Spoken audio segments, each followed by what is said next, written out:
Good morning.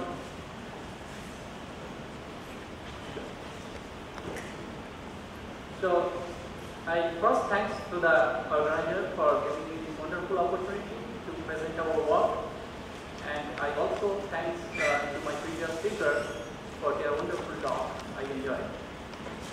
So all the work what I am going to present today were done in Stanford University in collaboration with Stanford School of Medicine, setting up one of the strongest school of medicine in the world. Last month I returned back to India and joined in Indian Institute of Science Education and Research, Tirupati.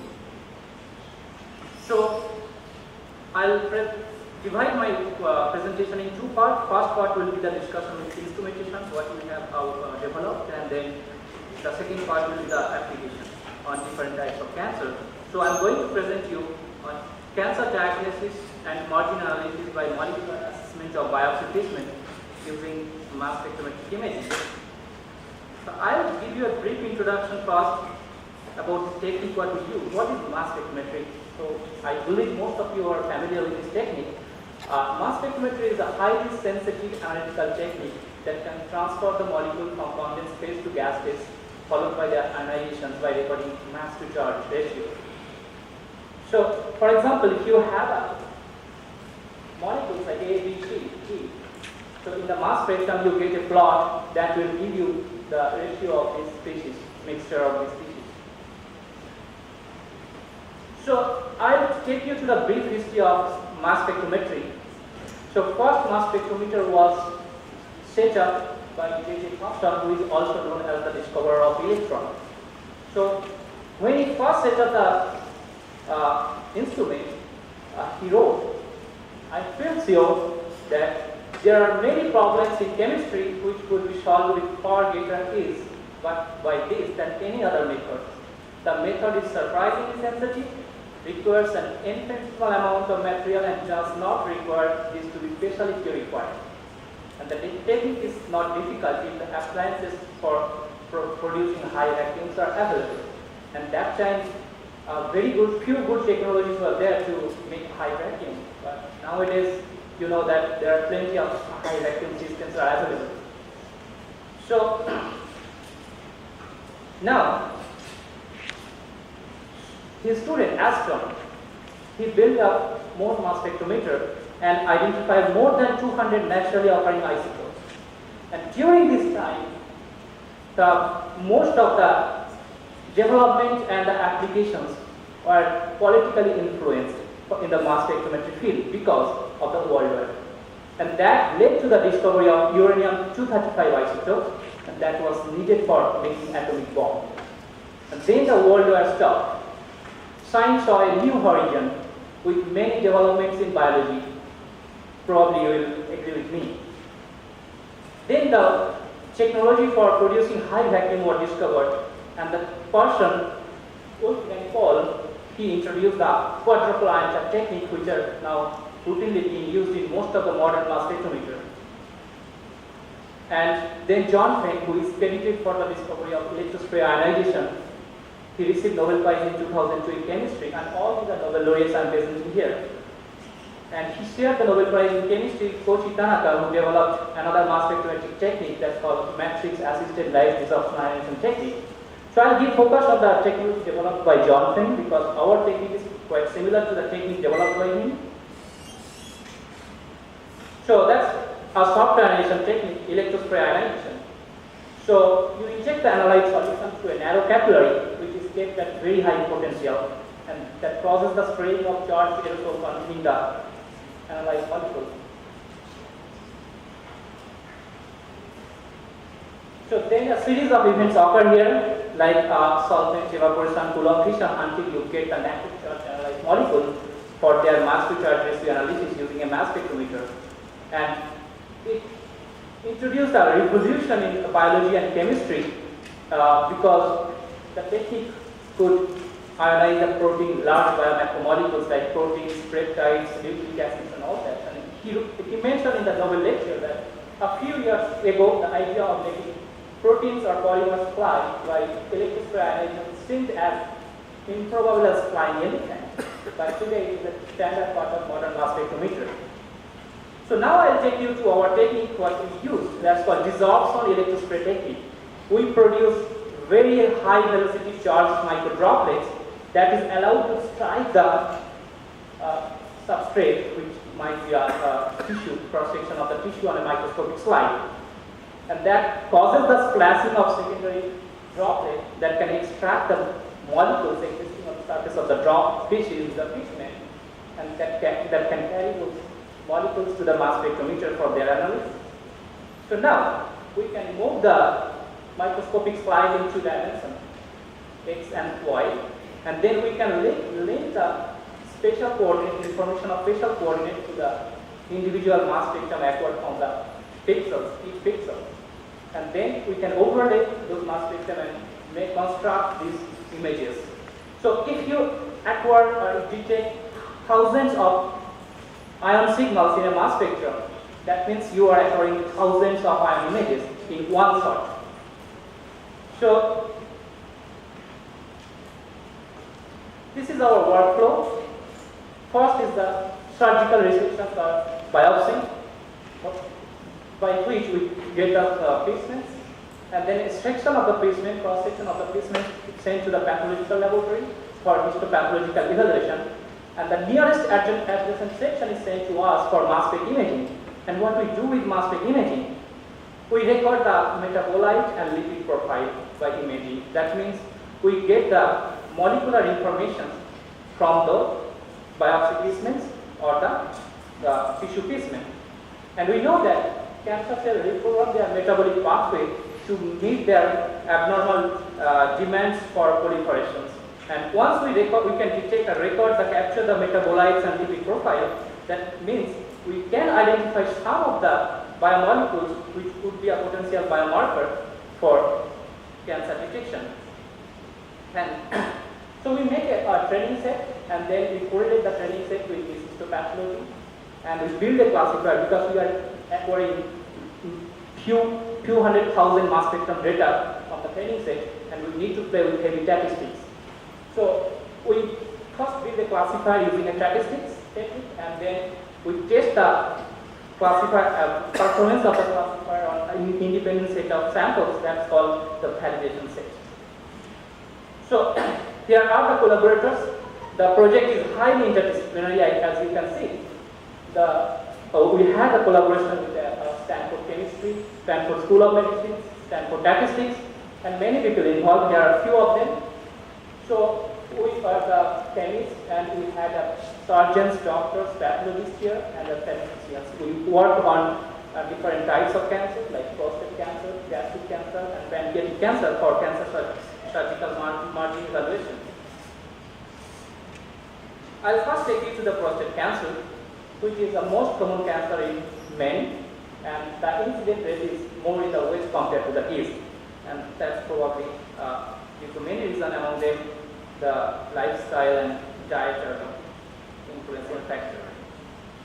So here are the bunch of ion images we recorded using the technique I am presenting, and the ion images are compared with the standard histopathology. Here is the pathological delineation markings. So the tissue was stained by H&E, and then the left side of the tissue is normal, and right side of the tissue is cancer. And you can clearly visualize the metabolites or lipids which are up or down regulated in cancer, and some of them are potential biomarkers. And most of the species identified here are lipids or glycerophospholipids, fatty acids or glycerophospholipids. We also found some potential biomarkers which are small metabolites. Those are associated to the central metabolic pathway, which is Krebs cycles and needed for energy production. You see, the citrate is downregulated, which is known on the basis of MR spectroscopic study in prostate cancer, and glucose are upregulated by Warburg effect.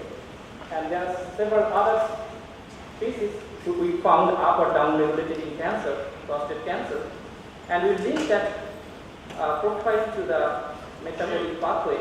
How does your sample fly? Sorry? How does the sample fly into the mass spec? You irradiate with the laser? No, that's a droplet I already mentioned, micro droplet, that causes the flashing of the liquid secondary droplet. I'll come to that at the end of my talk, okay? Because I have limited time. So So we link that to the metabolic pathway and found that now the blue piece, the blue molecules metabolized are down-regulated in cancer, red are up-regulated. That's quite evident from the ion images. And you see here, sorry. So glucose is up-regulated and citrate is down-regulated. Then we thought to work on these molecules because we can amplify the signal if we take the ratio of glucose to citrate. So here is the scanning line scan we took by moving the probe from left to right. The left side is normal, right side is cancer. When the probe encounters the margin, the signal of citrate drops drastically. And that indicates that margin is here in the cancer. So this is a good example I'm providing. And then we worked on several placements. So we took the ratio of glucose to citrate, and this is the distribution of the ratio in 2 dimensions, and compared to the normal classical histopathology technique, and see how well they are correlating. Like here, the margins, this is the cancer, and this is normal. These are pure cancer cases, these are pure normal cases. So we played with statistics. We constructed a training set and validation set. So then we measure the glucose to citrate ratio. If you see the ratio is exceeding 1, that means that is cancer. And below 0.5 is normal. There are some placements which fall between 0.5 and 1, which we do not understand their significance yet, but I will take you to some other examples that might make you clear. So we also played with heavy statistics like lasso, least absolute syncage and selection operator, and we found nearly more than 90% agreement between the normal histopathology and these techniques. So next I will take you to the gastric cancer cases. So the deviation of resection margin is difficult and variable, and the results is unreliable in up to 30% of patients in case of gastric cancer. So you took ion images here also and statistics, here is the result. So from the training set of 28 clear-cut cases, 98% agreement per pixel basis, and 34 validation set, nearly 97% agreement. And those are from banked gastric cancer tissues, and we also worked on 9 real surgery cases. We got 21 tissue margin patients. In most of the cases it agreed, but in 2 cases, with initial disagreement among pathologists, finally we found that HCMSI was concordant with final consensus between pathologists. Then I will take you to the pancreatic cancer cases.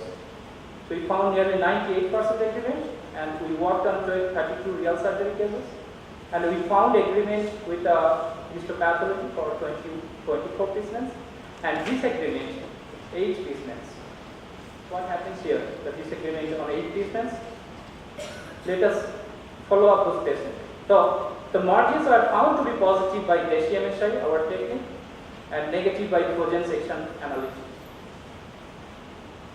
Then we found the median overall survival rate after the resection was only 10 months for these 8 patients, as opposed to the 26 months for patients with negative margin by both techniques.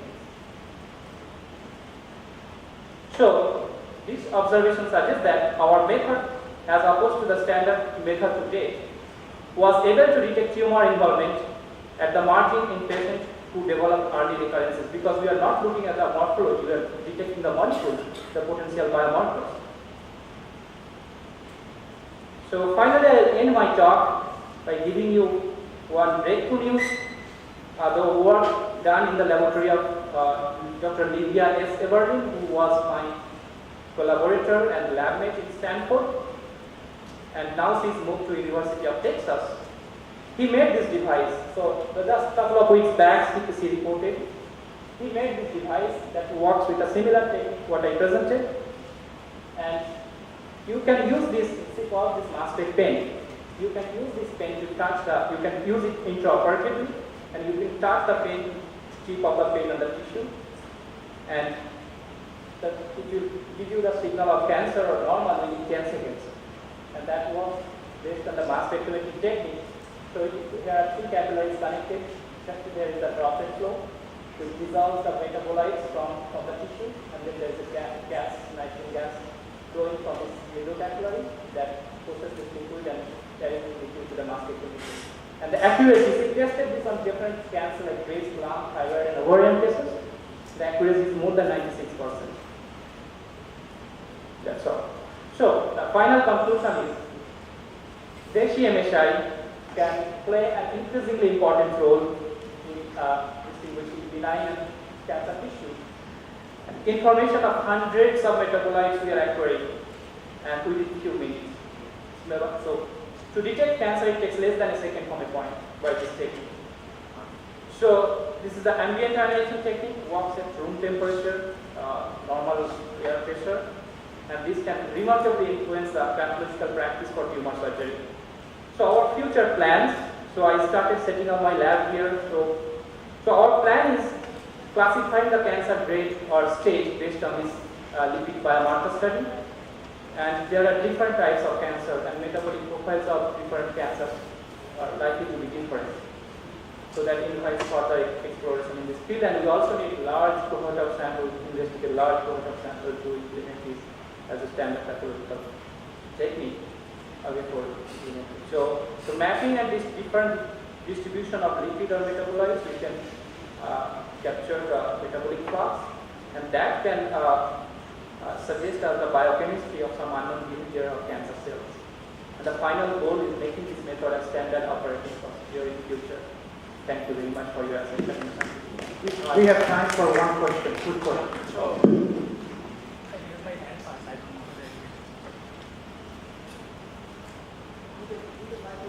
So, can you use FFP block R-type tissue to detect the metabolic profile? Yes, any kind of tissue. FFP tissue is also Any kind of. And can you find the heterogeneity of this metabolites? Because Sure. there are certain metabolites which are very unstable. Because this one is biosensitive and what I am telling you is slowly.